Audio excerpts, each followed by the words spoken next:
the amount of work that went into the stencils that I was making. So I set up this, this situation here where I had the clock and I had the table. And so to produce one piece of work, I mean, this was, I think about a week and a half of me actually cutting a stencil. And when you show people this way, it just makes it a little bit easier to show them what you're doing. And so the next stencil here, or the next video here, is me spraying out the piece that I was cutting previously. And the way that I approach work is I work from my own photographs, so I would go out, find scenes that I like, or sort of pose or make a situation that I liked, and then compose the painting from those photos. So occasionally I'll just simply take a photo and then translate it into a painting. More times than not, though, I'll take it into the computer and idealize whatever photo it is that I'm doing. So, for example, like if I'm doing a street scene, I really hate putting advertising in a painting, even if it exists in real life. I just feel like I don't want to give anyone free advertising on a painting that I'm doing, so I'll try to remove that. If someone has like a goofy face, I'll try to Photoshop that out or do something else. And so essentially I'm doing a digital collage, and then from that digital collage I'm making a painting. I'm going to go ahead and fast forward this because it does get a little slow at times. And this was at the time I moved from San Diego up to Los Angeles, and this was my Los Angeles studio.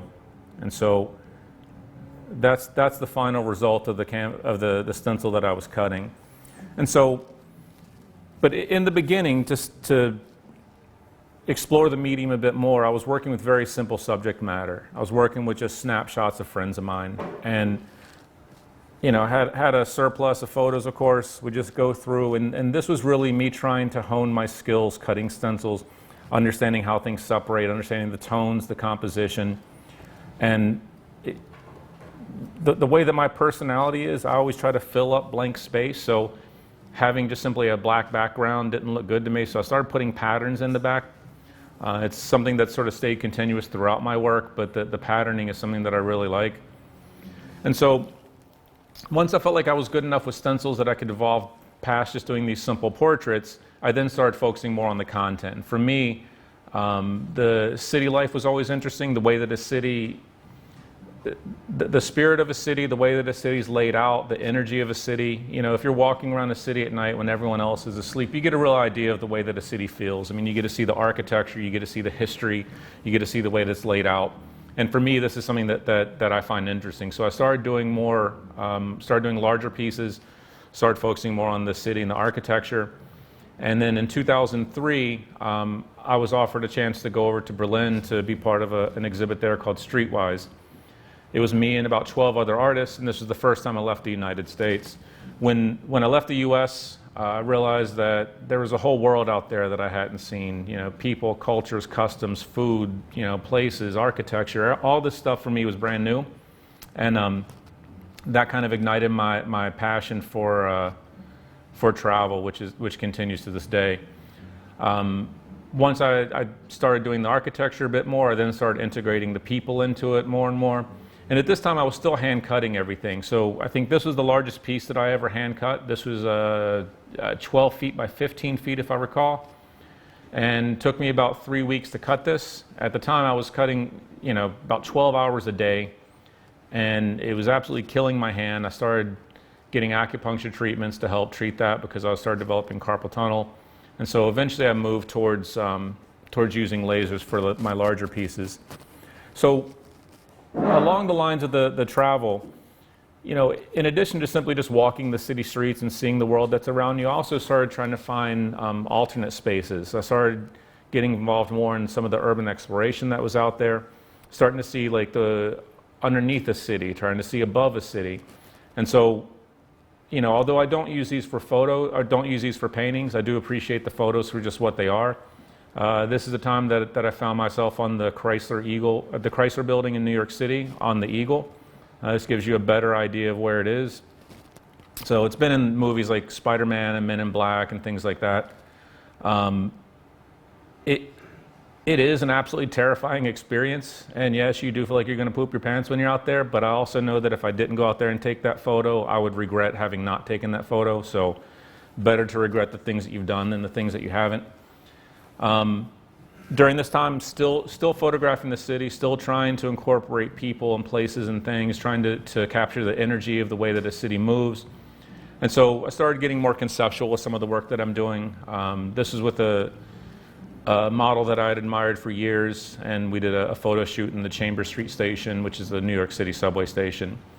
My stencils started becoming more and more complex. You can see that, you know, trying to work with this is kind of like trying to work with wet spaghetti. You know, the stencils are floppy and they move around, and trying to get them to register is nearly impossible. This is simply one of the 5 layers of this piece. Another piece from the Paris catacombs that I took a photo of. A piece of Baltimore City, which is where I'm from. This was from Marrakesh. So one of the benefits of you know, sort of being the first, and I'm not the first stencil artist, but I was one of the first to really start doing these photorealistic, multi-layered stencils. And you know, over time, I've been offered a lot of opportunities that I never thought I would have. This one being one where I was offered the chance to go to Marrakesh to do a residency there, and basically live in Marrakesh, take photos, make paintings, and then they offered me a studio and a place to live, which was an incredible experience. So, you know, things like this, you wouldn't get this photo in New York City. So it's one of the advantages of traveling and seeing what's out there in the world. Another one from the Marrakesh series, the Moroccan lamps, a lamp merchant. But, you know, even the city I live in, I still go out and take photos of, still make paintings of, obviously Radio City Music Hall. And so doing this inside-outside thing of trying to find interiors that are interesting, but also exteriors that are interesting is, you know, I kind of like the push-pull of it, working with a confined space, trying to fit people in there. The model in this is actually my manager over in Paris. And so you'll see that in most of my paintings, you find people that are close to me, my girlfriend, my mom, my son, my manager. They're the easiest to reach, and so half the time when I'm looking at stuff, I just tell someone, go sit over there, and that's what happened with this. We found this place, took a photo, and then made it into a painting. You know, as I was working, the painting started getting larger, the subject matter started getting more complex. This piece here, if you're familiar with the Hunger Games movies, there's one scene where they're kind of running on the lawn, and then you know, starts flooding, and they have to run away from that. This is the actual building where they shot at. And so, because I do appreciate the architecture, when I see a movie like Hunger Games, what I'll do is I'll do some research, find out where the locations were, find out who the architect was, and when possible, try to go visit those places. And so this is on the outskirts of Paris. It's a really kind of bizarre, brutalist, communist kind of architecture. So when you go there, it just seems like you're in a different place altogether. And so I went out there, you know, did the photo shoot here, and then made a painting from it. The piece is 12 feet by 8 feet tall, and you know, it was a monster of a piece. So even though while I was in school, I didn't care much for learning about a lot of the old masters because I'm stubborn and hard-headed, I started realizing that there's a lot of power to the work that they were making. So, you know, I started going back and reviewing, you know, paintings by Caravaggio, Leonardo, you know, Impressionist period, Surrealist period, Art Nouveau, like things that I didn't have an interest in then. I realized that all of it's related to what I was doing, the way that they handle light, the composition, the way that they put the paint on the canvas. And so I've been trying to revisit a lot of the old masters' subject matter, but painting it with spray paint. So, you know, I try to imagine, like, if the Impressionists had spray paint, how would their paintings have looked? And this was the result of one of those. This is the door that you see there is actually Monet's house. And he lived in a place called Giverny. It's one of the most beautiful places I've ever been to. So I went out there in the summer when everything was in full bloom and just started doing tons of photos and making paintings based off of those. This is another one that's based off of that. If you've ever seen any of the Monet's lily pads, this is the pond that he would walk up to every day and just, you know, paint.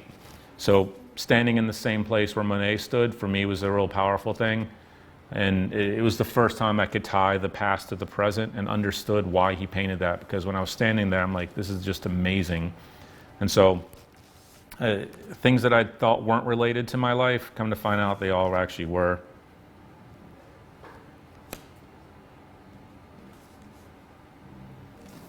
This is a piece from the Marrakesh, Morocco residency that I did.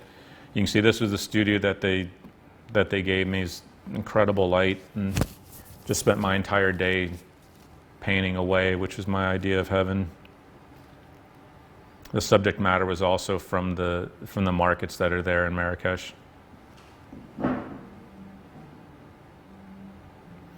One of the interesting things was I had this camera mounted on the ceiling, so no one really saw it. I knew it was there.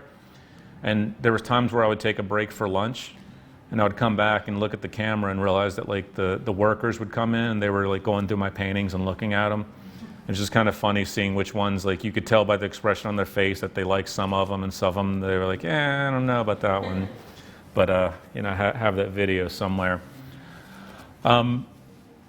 You know, during this time, my paintings are getting larger. I'm starting to do more murals, more projects. This is a photo of me in front of the first layer before I started painting, just to kind of show you the complexity of the stencils themselves.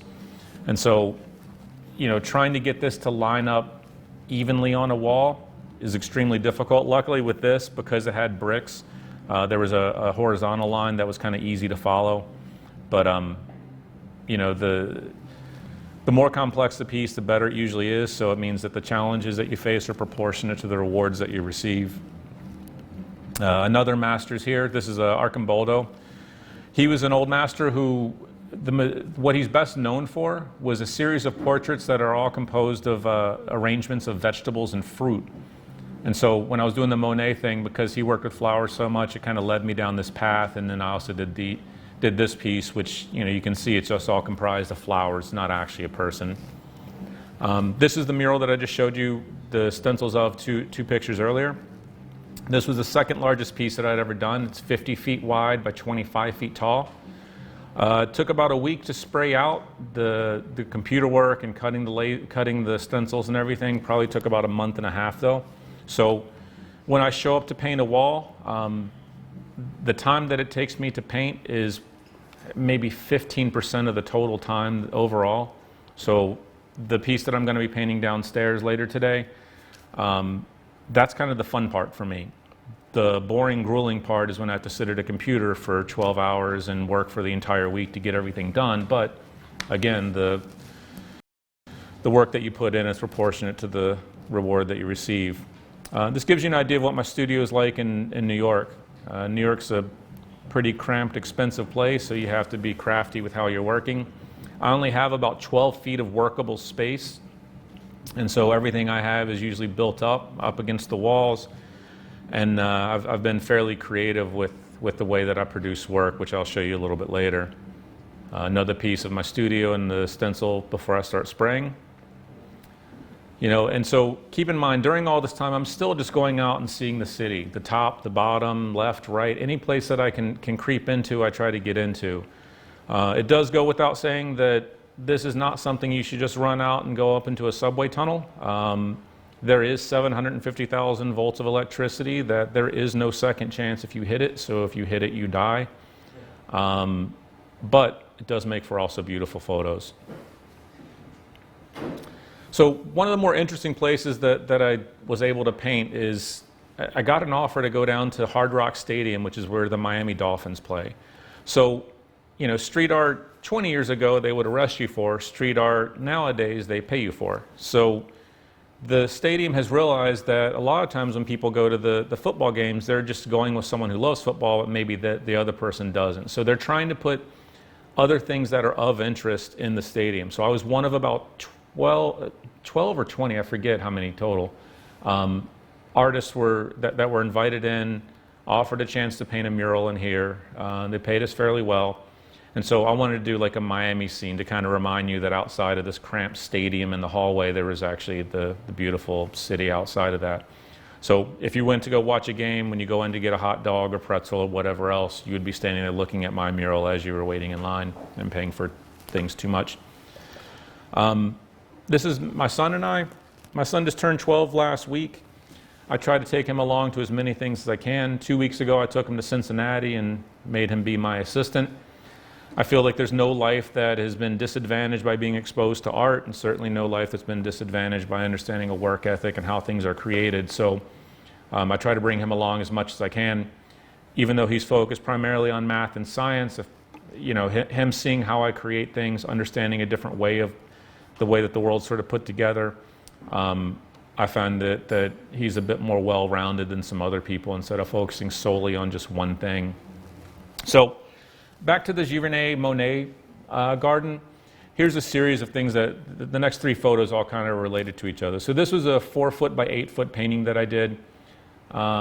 You know, especially when you're painting landscapes or like, you know, cityscapes, the larger the painting, the more powerful it is, because it kind of feels like you're walking into it. So when you're standing in front of a piece and it's in your peripheral vision, you sort of feel like you're transported there. So I did this piece. I really liked it. At the time, I had Porsche came around and they said, you know, we're releasing our new electric car. We're going to do a launch in Miami. Do you have anything that would kind of relate to like this sort of green, you know, car that we're doing for, you know, like electric car? And I showed them this, said, you know, what if we did this larger? And so they liked the idea. They liked the idea that it was, you know, an art, had an art history side. They liked the subject matter. So I did it much bigger. This is 25 feet by 10 feet. And right in front of me is kind of where the electric car was, and then the launch went well. But again, you saw the size of my studio, so trying to paint this in there was nearly impossible. So what I did is I went down to the basement, decided to paint there instead. And even the basement wasn't large enough to paint in. So it looks like I'm painting on a skateboard ramp. It's really just a roll of canvas that's raised up on both ends to where it kind of looks like a skateboard ramp. But you can see I have to literally walk on the painting in order to get it done. But sometimes the vision that you have, you just have to find the way to make it work. And I think that if I started off by understanding the limitations of what I had, I would never make anything. But you know, I get a crazy idea and I just want to find a way to make it happen. So this was the final piece, that final piece as I'm painting it. You know, again, anytime I see like a cityscape, take a picture. If I think it'll make a good painting, I do it. And you know, I keep trying to do these time lapses because for me, it also helps me understand, like occasionally I'll paint something. I don't like the way that the color scheme looks, so I'll go back and kind of look to see where it went wrong. You know, if I put too much green in at this point, or if I, you know, was too bright early on, or whatever it is.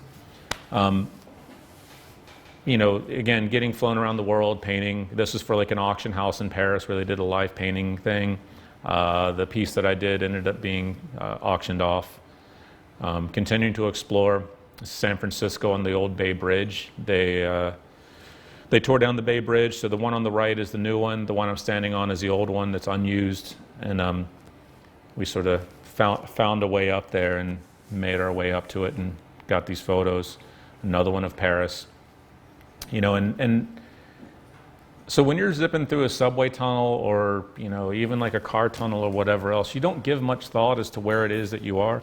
There's lots of these places that you only see for a half second that are absolutely gorgeous. There's history in here. It shows you the way the city was constructed, the way the people built stuff.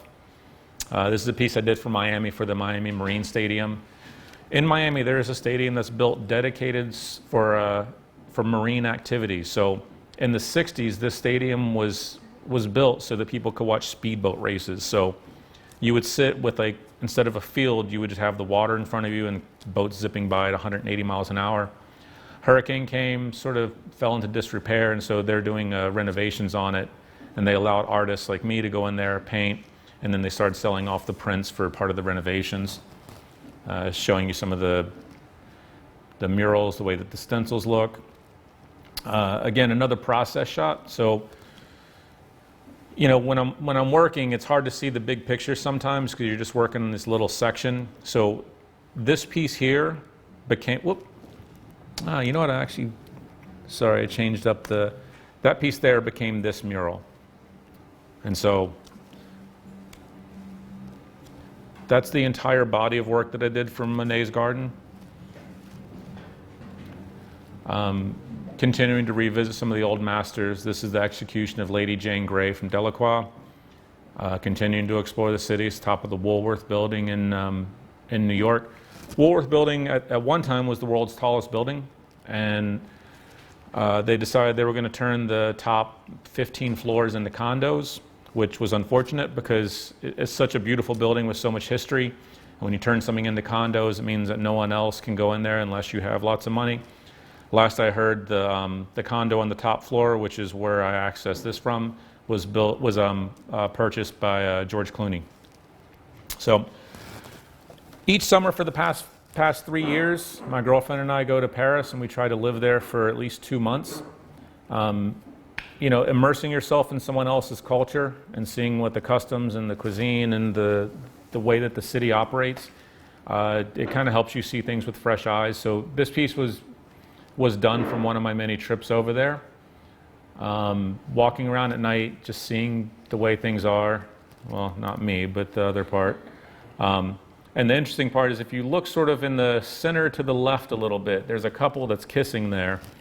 When I was taking the photograph, they had no idea that I was up above. It was just kind of a nice coincidence, but it sort of looks like some quintessential Paris thing. More time lapses, more exploring, more from Marrakesh. So this piece here, the actual artwork isn't as exciting as the story behind it. In New York City, they have built tons of tunnels and underground places that just aren't used for one reason or another. Sometimes they're redundant, sometimes it was a mistake, sometimes they didn't get the funding for everything. And so you actually have millions of square feet of unused space that are in the New York City subway. So me and a friend got into one. It was so big, so massive that we're like, we got to do something in here. So for a year and a half, we snuck 103 different artists into this location, painted on the walls, didn't tell anyone about it. And we posed the question to the artists that were participating: if no one ever saw what you were doing, if you couldn't brag about it, if you couldn't sell it, if you couldn't post it on the internet, would it still mean something to you? And so that was how we sort of approached this project. It was strictly a passion project. And so in this location that nobody can access, there's 103 pieces of art from artists who their work goes from a couple dollars up to $100,000. And it's just sitting there like a pirate treasure of art. Just recently, a documentary came out about it. It should start touring the country soon, but it gives you an idea, if you ever do see the documentary, about what it is that I did and why that I did it. Again, these time lapses get a little redundant after a certain point, but a close-up of the gallery work that I do. So try to imagine there's 5 different layers that are this detailed. You drop it, you move it, you jerk it around, it can rip. So it's a pretty precise medium that I'm working in. Another piece of the stencil. Another one of Torino. The Marrakesh thing that I mentioned, this is all the work that I created during that residency. And so the largest piece of work that I've done is what you're looking at here. It's the Bowery Wall. It was made famous by the artist Keith Haring.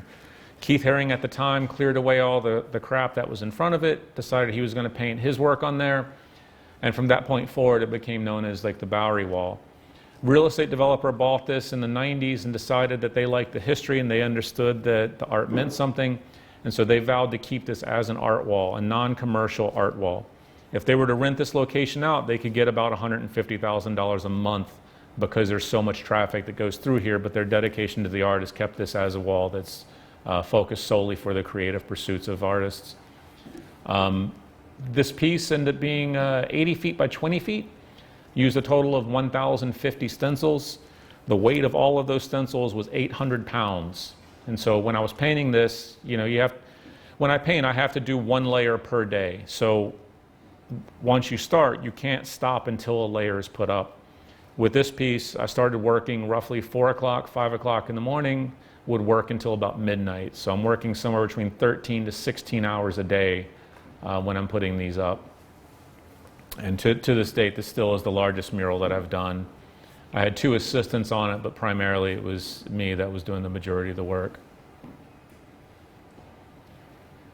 The focus of the work, the title of the work is called Story My Life. It's to celebrate the 10 years that I've lived in New York City. Everybody you see in that wall is a friend of mine, family, someone that's related to me or the life that I've led in New York. So everything from collectors to friends to anyone else. So another shot of my studio. I try to wear a full face respirator, even though I do have ventilation out the windows, which you can't see. For the amount of spray paint that I use and as often as I use spray paint, over time, that is something that can deteriorate your health considerably. So I do try to take every chance I can to make sure that I'm protecting myself. So that's the end of the photos. If there's any questions I can answer for anyone, feel free to shout them out. Other than that, you have a pretty good idea of the life that I lead and the reasons that I do what I do. So, any questions? How did you figure out that art was what you wanted to do? I kind of didn't. I mean, it just sort of over time, it was the one thing that I kept doing, you know. And so when it came time, when I was graduating high school, I was either going to go into psychology because I do enjoy psychology, and I did enjoy science quite a bit. But I just knew that, like, if I was really going to work 12 hours a day on something, I could do it for art, but I'm not sure I could have done it for psychology. And so I decided rather than going for the largest paycheck, I went for the largest amount of passion that I had. And for me, you know, I mean, they say, like, do something you love and you'll never work a day in your life. And, like, to an extent, that's true. I mean, I'm still freaking exhausted when I'm working 16 hours a day, but I mean, for me, being able to have an idea, put it on canvas, put it on a wall, and see like I see an actual representation of an idea, and that gives me a joy that I don't think any other thing could have done. But I mean, I had plenty of interest. I just went with the one that I knew I could stick with. What can I answer for you? So screen printing is basically like a complicated stencil. So when you have a screen, you know, like say like if you took a piece of paper, you cut a hole in it and you put it on a screen, and then use like a squeegee to print it. That's kind of the complicated version. When I moved from Baltimore to San Diego, I couldn't bring my entire shop with me, and so really just to pass time, I started doing stencils, and I was like, I kind of like this. And then it was just dumb luck that I knew the guy that was the webmaster for Shepard Fairey's website. So any emails that Shepard Fairey got, if he thought it related to me, he'd be like, hey, there's this guy doing this thing. And so one time, a guy by the name of Tristan Manco, who put out the first book on stencils called Stencil Graffiti, my friend called me up and goes, hey, we just got an email from this guy, Tristan. He's doing a book on stencil art. I know that you've been doing stencil stuff. I'm going to forward it over to you. You should contact him.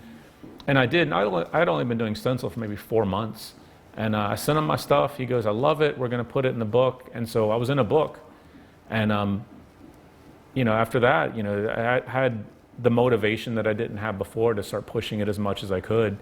And it's weird. I still don't really think of myself as I am a stencil artist, but if something comes along, like if I start doing sculpture and I like that more, I'll do that. Like, I'm not married to the idea of stenciling. It's just, so far, stenciling hasn't become boring for me, and it's been 20 years.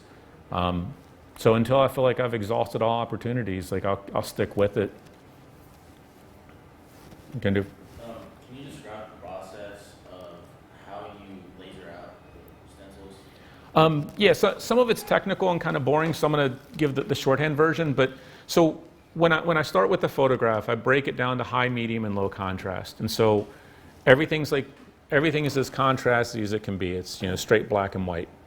And then the amount of detail is based on when you mess with like the brightness. So try to imagine that you have a photograph and you put it on a copy machine and you adjust the brightness 5 different times. And so when I get that in the computer, what I do is then I draw lines to connect everything. So if you have a piece of paper and you have a dot here and a dot here and you try to cut it out, they're going to drop out. So you need to draw a physical line to connect everything. It's called bridging. And so once I have that, then you can take it and convert it into like what's called a vector file.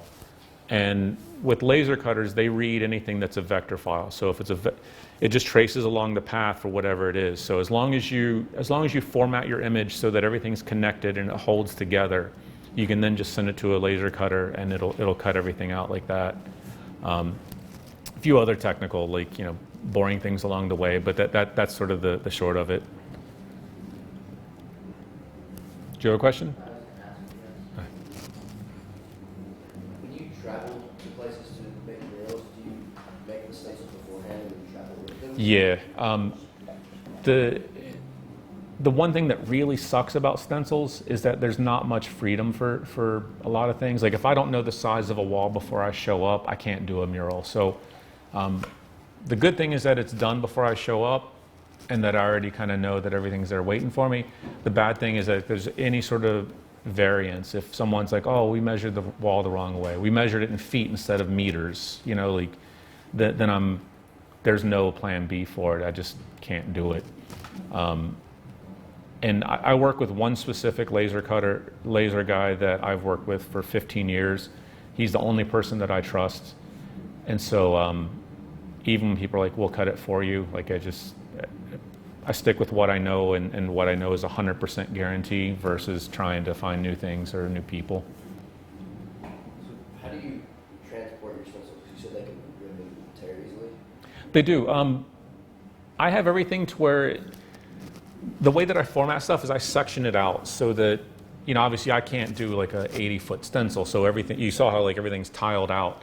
And so when I work on the computer, I have different actions to where like it's an automated thing to where I can break it down to where it's exactly, to where if you have a picture, it takes exactly a 2-foot by 3-foot section, one after another.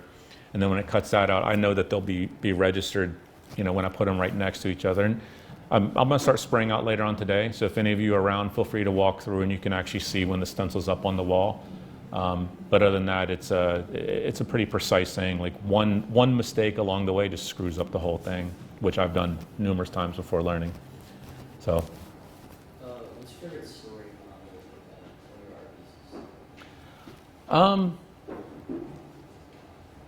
art pieces? Probably the one from that I just did in Buffalo, because for me, I think art should exist on 3 different levels. The first and foremost is like the aesthetic. It has to be interesting. It doesn't have to be pretty, but it has to be interesting enough for you to look at it.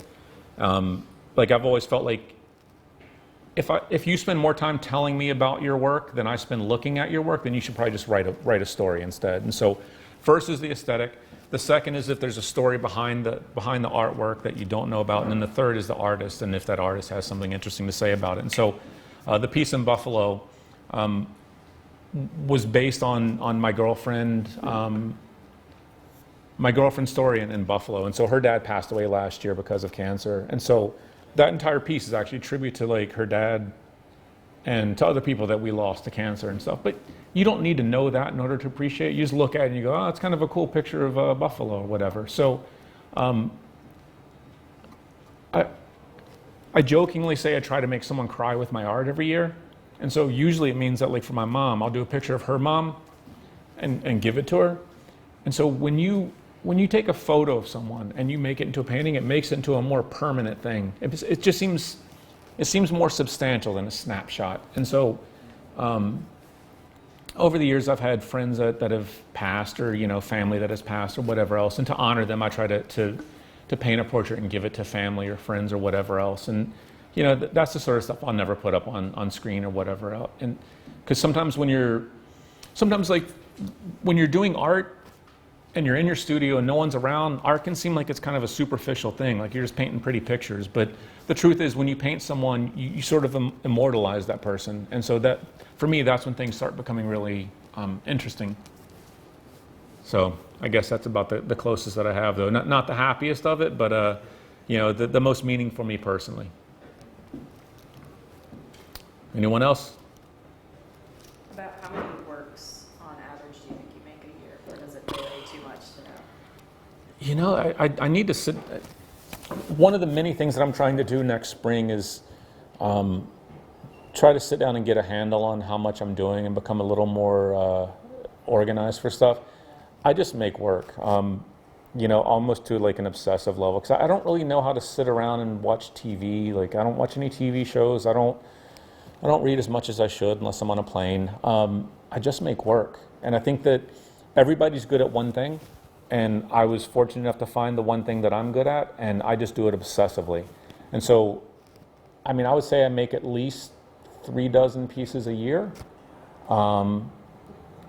Probably more than, I mean, if you start including like prints and then photographs and stuff like that, I mean, it can get up there.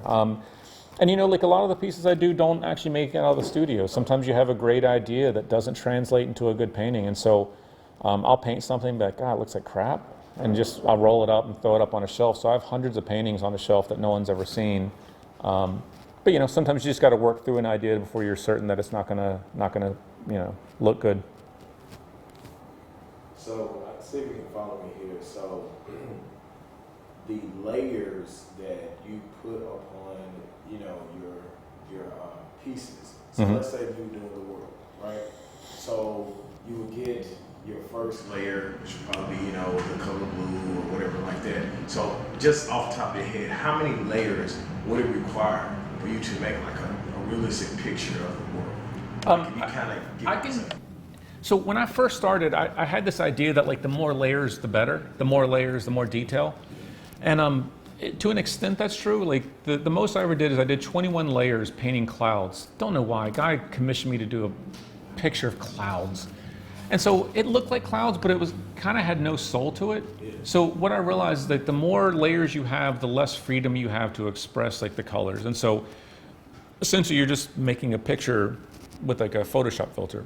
So I've gotten to a point where almost every single painting I do now is 5 layers. I can say whatever I need to in 5 layers.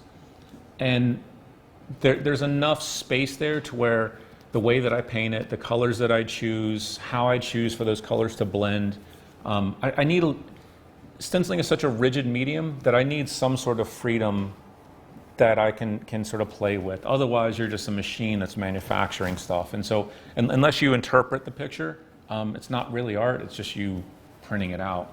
And you know, like I'll use little masks, like I'll use areas to like paint just like the eye or like an apple or something like that, but really it's five total things. And you know, the other thing that I forgot to mention when I was showing stuff is when I'm trying to blend colors, you know, I do blend, obviously, you know, like a blue and a yellow make green.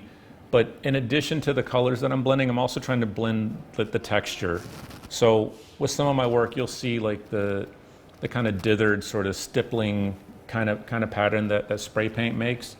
And I think trying to understand that it's not just simply a color thing, that it's a texture thing, and that it's a depth thing, and then you know the angle and all that stuff kind of plays into it. But yeah, for whatever reason, spray paint just seems to be the one language that I can speak a little better than others.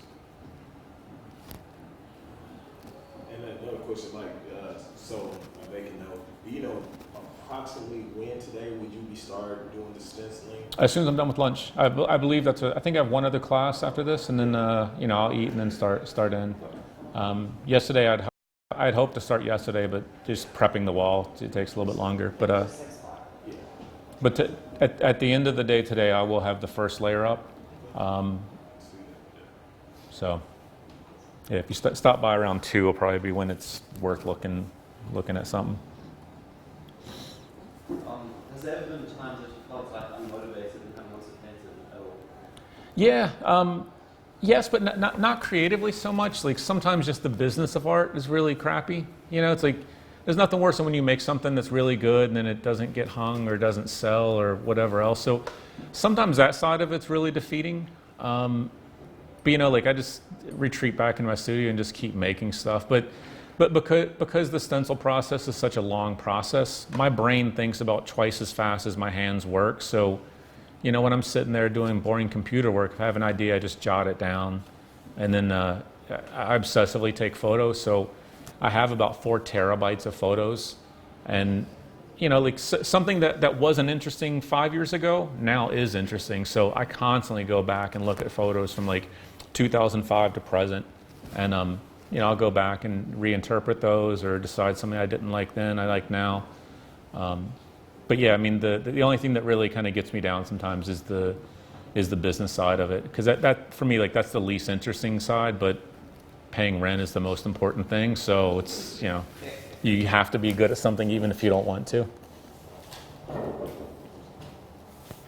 Anyone else? you so All right. much. It's awesome. Thank you much for having me.